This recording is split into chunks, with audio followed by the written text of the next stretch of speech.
मैं अक्सर ये बात कहता होता हूँ कि बजाय इसके कि हमारा बच्चा बाहर से जाकर दीन और शरीयत के अहकाम सीखे, मुझे और आपको चाहिए हम फराइज अहकाम अपने बच्चों को बालिग होने से पहले सिखा दें, उनकी तरबियत करें। ये दीन इस्लाम का मिजाज है, कुरान और हदीस का मिजाज है।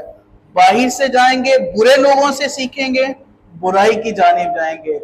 बेहतर इससे ये है कि उनकी उम्र का तकाजा करते हुए, उनके खदो खाल का ख्याल रखते हुए हम पहले ही इस बात को जनाब एग्री कर लें कि हमने अपने बच्चों की तरबियत खुद करनी है। और मैं वालिदैन से बारहा कहता हूँ, अपने बच्चों के साथ ऐसा माहौल रखें कि वो आपको अपना दोस्त समझे, एक अदब भी बरकरार हो और एक आपके साथ वो इस मयार पर उतरें कि हर अच्छी और बुरी बात आपके साथ शेयर कर सकें। अगर बाप हमेशा अपना मुंह सुजाकर बैठा रहेगा या अपने मुंह पर या चेहरे पर गैज़ो गजब लाकर बैठा रहेगा तो बच्चा कभी भी उसके साथ दिल की बात नहीं करेगा।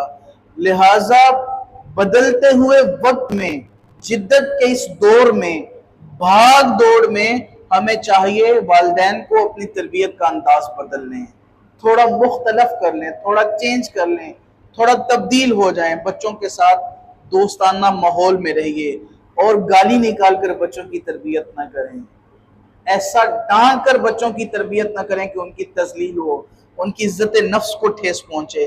तो ये जिम्मेदारी है, बच्चों के साथ दोस्ताना रवैया अख्तियार किया जाए, दोस्ताना माहौल से पेश आया जाए, ताकि वो ज़माने की बुराइयां और अच्छाइयां आपके साथ डिस्कस करें, आपके साथ गुफ्तगू करें और आपको पता चल जाए कौन सी चीज़ मेरे बच्चे के लिए फ़ायदा मंद है और कौन सी चीज़ नुकसानदेह है। किस सोहबत में जाता है तो अच्छी बातें लेकर आता है, किस सोहबत में जाता है तो अपने दिल को वीरान करके आता है। अल्लाह रब्बुल इज़्ज़त की बारगाह में मैं दुआ करूँगा, मिलकर आप भी दुआ करिए, खालिक़े कायनात हमें सही मानों में अपनी जिम्मेदारियां हमें अदा करने की तौफीक अता फरमाए।